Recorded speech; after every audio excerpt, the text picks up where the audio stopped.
Hello and welcome to IGPP Expert Talks. I'm Heena Goswami, Editorial Consultant with IGPP, Institute for Governance, Policies and Politics, New Delhi. In our ongoing series about AI, today we are going to discuss the pandemic of misinformation and disinformation that is being disseminated through social media with Ms. Namrata Maheshwari.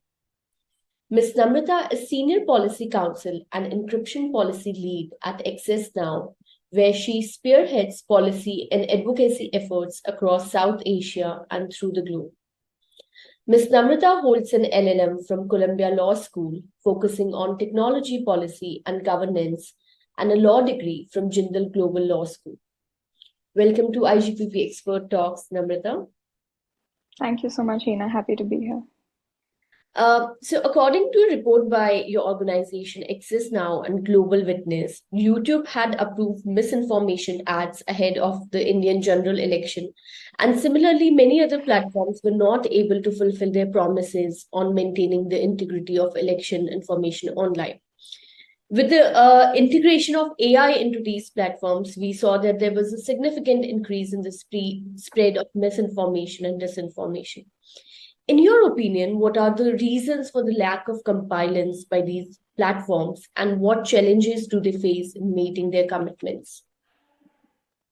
So, just some context for the viewers and listeners. The report that we published along with Global Witness, what we did as part of that investigation was before the election in India, we submitted 48 ads in total to YouTube. And these were in 3 different languages: English, Hindi, and Telugu. All of these ads contained election related disinformation. It was a combination of inciting action or suppressing votes and so on. All of these ads were approved in a matter of hours. Now, of course, we withdrew the ads before they could be published to make sure there is no damage, but this was the investigation just to see how well YouTube is able to enforce its own policies. Google's own blog on the election, etc., said that they will do they will remove any false claims that are submitted on their platform and so on. And we saw that the failure rate was basically 100% in terms of enforcing its own policies. This is just one study. There are several other studies that showed how Meta performed and how other social media platforms performed. There was one, for example, that showed that Meta failed to reject the majority of generative AI ads that were submitted to it, again containing disinformation. X is a tricky one because, again, this brings into question the policy that these platforms have. X does not remove disinformation; it simply downgrades it, and this will become important as we talk about how different platforms develop these policies, what are the considerations, and what the potential harms are. Now, in terms of your question about why this is happening, there are very few social media platforms right now that exercise enormous control over our information landscape. They routinely make choices that have social and political consequences far beyond the specific regions where they may be headquartered and so on. Now, acknowledging upfront here that the problem of regulating misinformation and disinformation is a very difficult problem. Right. To begin with, there is no agreed definition of what misinformation is or what disinformation is. The working definition that we have from the UN is that misinformation is any false information that one circulates accidentally, or it's a mistake. There's no intention behind it. Whereas disinformation is more intentional. You're doing it with sort of ulterior motives and so on. The second issue is that disinformation and misinformation are not necessarily illegal. So anytime we, including us through this report, when we make calls to action for governments to regulate platforms better, for platforms to regulate content better, we have to bear in mind that has to be done in a way that protects free speech. We don't want to start regulating misinformation, disinformation in a way that ultimately anything anybody says that is false, quote unquote, is removed from the platform, because that is not always the goal or good for people's rights. Now, coming back to the point of the consequences that platforms' choices have on people, this study clearly reflects that in terms of allocation of resources, India was on the back foot as compared to the US because Global Witness had done a similar study in the US and in Brazil. In Brazil, the platform similarly failed to reject disinformation as they did in India. But in US, they had a 100% success rate. They caught all of it, which shows that there is this deprioritization of global majority regions. And the other issue is that there are also unique problems that every region has. So India, we have our own unique challenges in terms of language, in terms of the specific matrix of sensitive issues. And this differs city to city, state to state, and country to country. So for any country to evolve policies and enforce them in a way that is centered entirely on the US context is going to have pitfalls and is going to be very damaging to people's rights. The other issue that came to light through this report for us is that language is a real issue. So a lot of why we say that platforms fail here is because of the number of languages we have apart from English. But we realize that that's not the only thing, because if it was, then YouTube would have rejected at least the English disinformation ads, right? They failed to do that. So it's more a question of regional allocation. And I think this also reflects in the string of layoffs that we saw happen last year and since. A lot of them were from the trust and safety teams of these companies, which is the team responsible for kind of monitoring content and maintaining a free and safe space. So there is that kind of deprioritization that we're seeing. A lot of these platforms monetize such content, which is to say that they profit from the circulation of disinformation and hate speech. And the reason is obvious. It's because it gets more views. It's clickbait. So we need better regulation to make sure that this does not happen. For the election that India just had, for example, the only very concrete thing we had was a voluntary code of conduct from 2019 that the social media platforms had.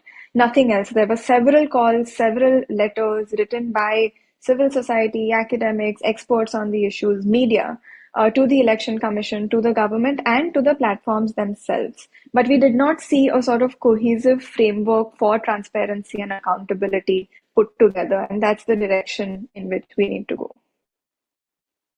Continuing that line, there has also been, in this 2024, which is the year of election, there have been cases of deepfakes and other AI-generated content for politicians, portraying them in a poor light, from Rishi Sunak in UK to Amit Shah's videos in India, and now Kamala Harris. Where do the owners should lie? Should it be on the social media platform? Should it be on the people who are creating the content themselves? Or should it be on other regulatory agencies? I think we need to take a step back and look at what really the problem or the unique new problem presented by generative AI is. Sure, it has made creation of deepfakes or manipulated content much easier and much cheaper. But what we need to not lose sight of is the fact that such material means nothing if nobody sees it or if very few people see it. So while we should continue to have evolving discussions on AI, we should not lose focus from the problem of dissemination, which again is in the hands of social media platforms. So stronger regulation for platform accountability in a way that empowers users and protects their right to free expression and privacy. This means asking questions about online targeting based on individuals' profiling, on the abuse of people's data, on opaque ad delivery techniques, and the recommender systems of these platforms that are optimized for engagement and profit. So these are the things that we need to focus on, and the problems that are currently on the surface, they'll be taken care of, the so-called generative AI problems, because they do not exist in isolation. They are sort of bolstered by this underlying dissemination framework. User awareness is a must, sure, and for users to be able to reliably verify information, we absolutely need to have independent fact checkers, press freedom, media freedom, and so on. Now, this election, we saw that candidates were also amplifying a lot of disinformation. So this in itself is a disservice to people. So that there is that question about the onus, right? Like you said, the onus should not fall entirely on the end user to have to ascertain whether something is accurate or misleading or false. If so, in what way, to what extent. There is a hierarchy in that sense. So for political candidates, for example, they certainly should be verifying information before amplifying it because they have that fiduciary responsibility, that public duty, that role.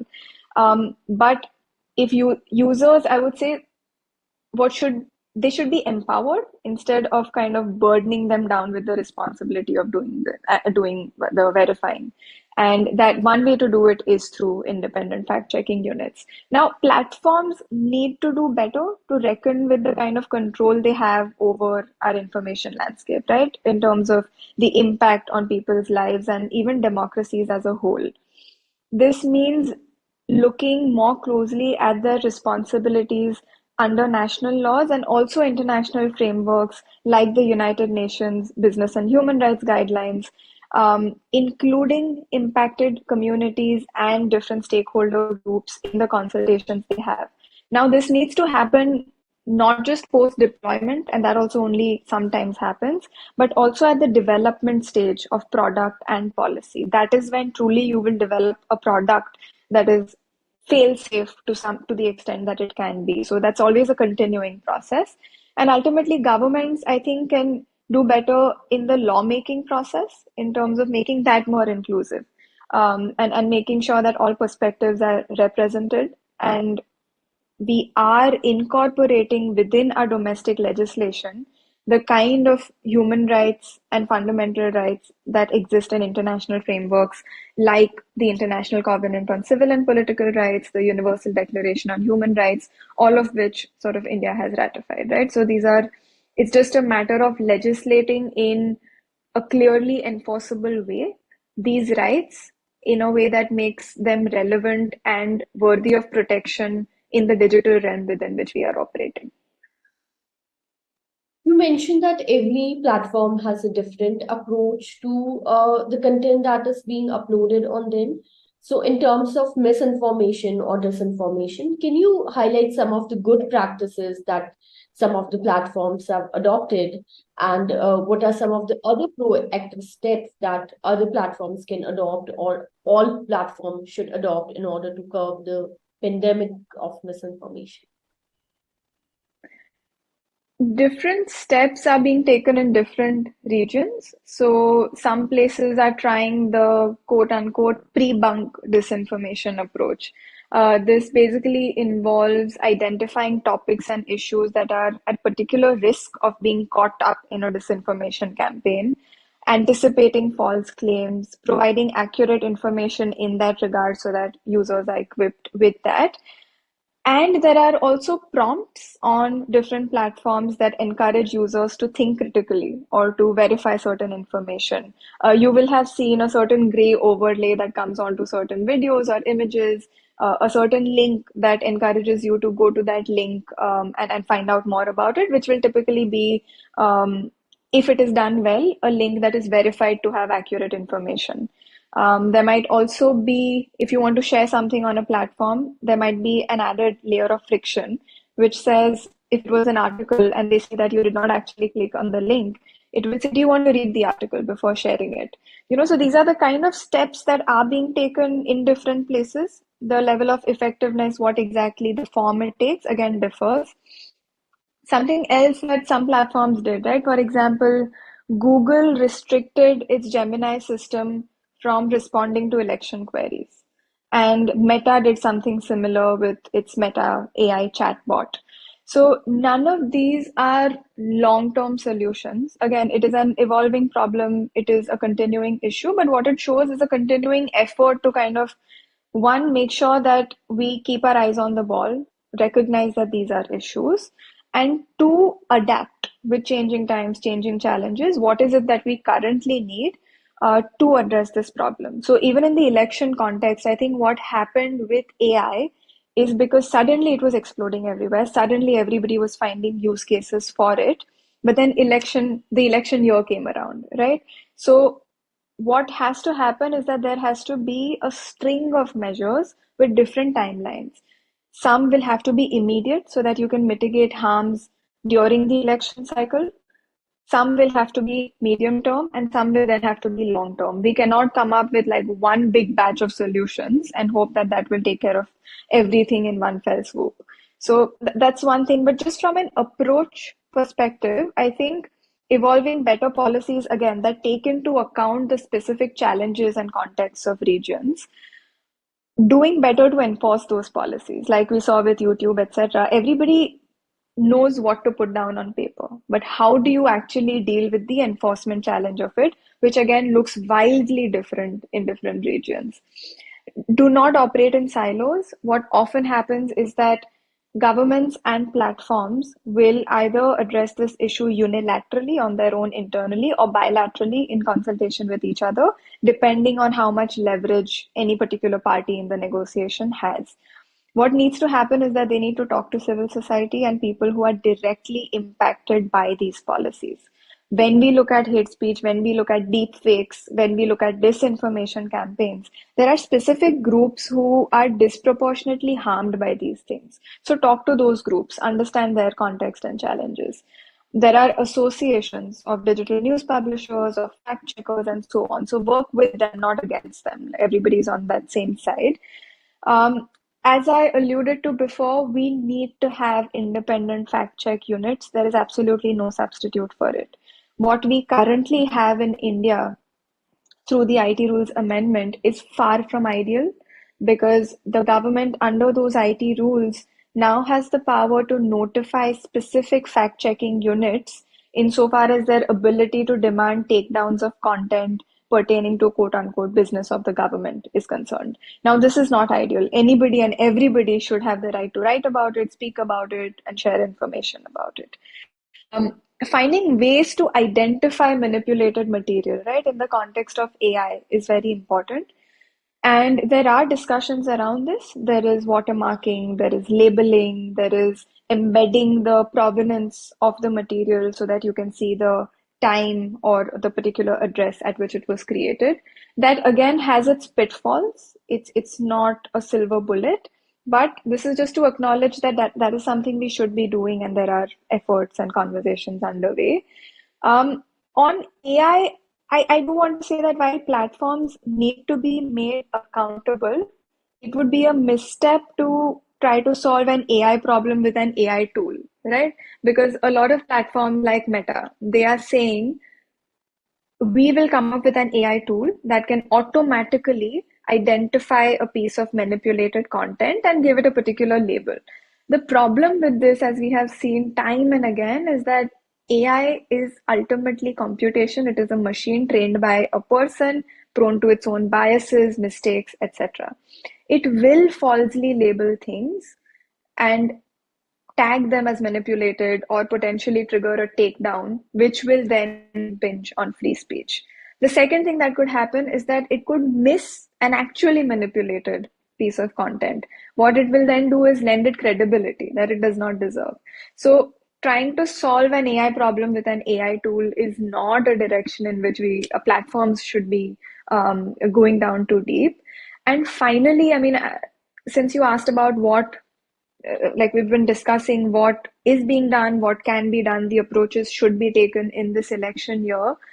We do need to acknowledge that ultimately it takes an entire ecosystem for technology to work in the way that's best suited for public policy goals, for society, and for people's rights. Just one piece of regulation or white paper on deepfakes or disinformation or something very specific on election will not work long term. Ultimately, it is a very effective data protection law that centers people's rights. AI does not exist without the scores of data that it trains on, most of which is not known to people. So in the absence of a strong data protection law, that accountability from AI will never come. Similarly, we need strong regulation around online freedom of speech, internet freedoms, press freedom. So all of this has to exist in tandem for us to kind of achieve the goals that we're trying to achieve. And hopefully this election year will kick into action processes already for the next election cycle. And that's kind of the timeline we should be working with. There has been a lot of debate about the role of social media, and there has been a debate about the safe harbor clause that provides them immunity from the content that is being published on these social media platforms. Do you think the safe harbor clause has excessively protected the interest of social media platforms at the, at the cost of user information or user protection and awareness? To be clear, safe harbor is not about protecting the interests of platforms.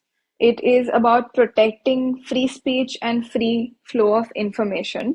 And again, just safe harbor is basically protecting an intermediary. It can be a social media platform, a messaging platform, anything. Protecting that particular intermediary from liability for any content that is posted by a user like you or me. The reason this came about, like I said, is to make sure that you or I are able to use that platform as a conduit to say what we want, to exchange information, to communicate, to, for all those purposes. It was to make sure that our rights are not inhibited. Now, platforms, on platform accountability, since I've also been talking about how we need to do better on that, they are still liable under existing safe harbor provisions if they fail to act in accordance with local laws governing speech, right? So if there is content that goes against the laws in that particular country, in India, for example, if they are notified and they don't take it down, they will be liable for it if it goes against legal provisions. So safe harbor only prevents platforms from preemptively policing content.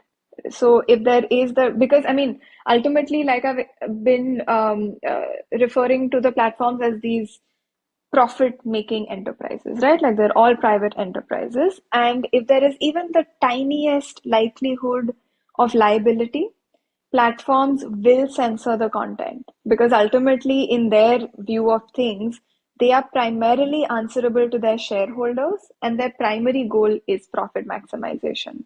So I also think that from the perspective of balancing power dynamics, there are, on the one hand, calls for greater accountability from tech companies and particularly big tech. Now, it would be, on the other hand, it would be very counterproductive to combine platform accountability efforts with moves that would, in fact, place more power in the hands of these platforms over people's rights, which is what will happen if the safe harbor provision is jeopardized.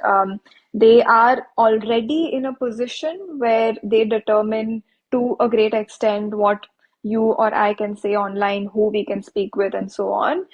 If this protection from liability also goes away, it will be a sort of privatization of governance. The government has, of course, there are certain restrictions on our fundamental rights under the Constitution, but private platforms with absolutely, well, not the same level of responsibility to people as the government should not have a right to censor us in ways that only constitutionally empowered bodies can do. So removing the safe harbor provision or weakening it in any way would do far more harm than good overall, not only to the power dynamics that currently exist in our information technology landscape and between big tech, so to speak, as we know it now, and the government versus the people, but also just to fundamental rights, freedoms, and democracy as a whole. Now to my last question. As you pointed out, and your study concludes that the platforms are making far greater investment in advanced countries to ensure that there isn't a plethora of misinformation and disinformation, but are not doing enough in countries such as Brazil, India, basically belonging to the global south. And it's very paradoxical because their users are far more in these global south countries, especially India, rather than Europe or US, where they take far more accountability. How do you view this paradox, and it sort of betrays like common sense, right? So I think this is partially a political economy question. Most of these companies that we are talking about, and just to name it, we're looking at the likes of Google, YouTube, Meta's, Facebook, Instagram, Twitter, well, now X, and so on, right? Now, in fact, all of these companies are born in and headquartered in the US. Their loyalties, their frame of reference, all of that is to the US framework and to the US market, right? That is the ecosystem within which they've developed. The next rung in terms of their prioritization would be large markets, which, as you said, India is. We are the largest, and in some cases, the second largest after Brazil or China, depending on the specific platform.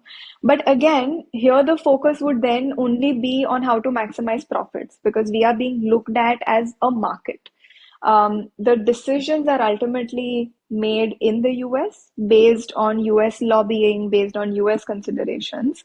And I don't think before the information age, we saw as much of a butterfly effect as we see now. Like a decision taken by a US company there has consequences politically, socially, in every which way to in countries far or on people far outside the US, right?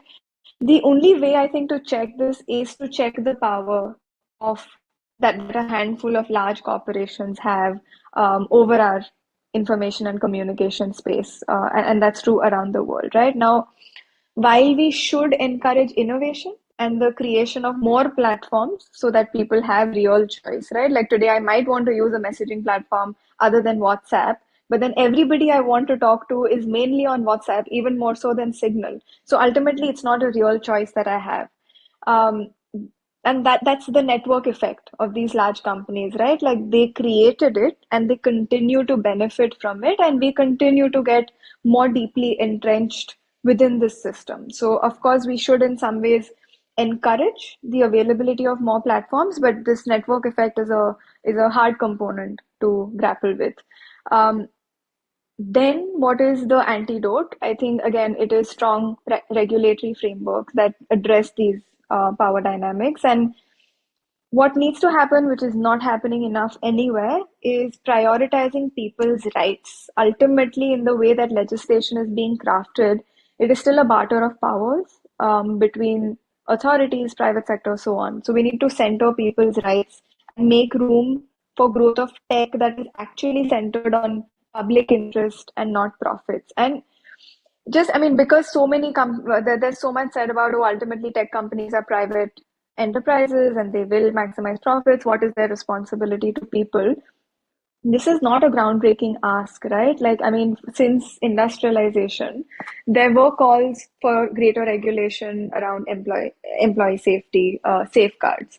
Since awareness about climate change became more prevalent, there have been calls for companies to take more responsibility around environmental harm and damage. So companies are not operating in some sort of separate space outside of society. They are operating within as a sort of just one component within society, and they need to be aware of and responsive to the societal consequences of the work they do. So I don't think asking for more from them is groundbreaking in that sense. It's not without precedent.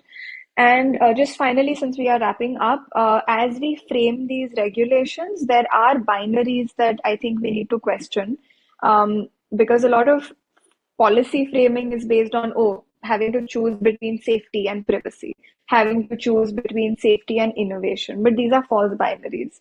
Safety and privacy feed each other. There cannot be safety without privacy. So the next time we think of saying, all right, let's maybe create a backdoor for this particular encrypted platform, or let me have this AI tool that will automatically scan content on encrypted platforms without harming privacy. Think twice, because that is harming your privacy. If you're not private, you're not safe. And similarly, innovation, right? Like customers there will be a demand for a product if it is safe. That's when they will trust it. That's when there will be more calls for innovation and competition. So it all feeds into each other, and that's the kind of holistic approach we should have. Thank you so much, Namrata.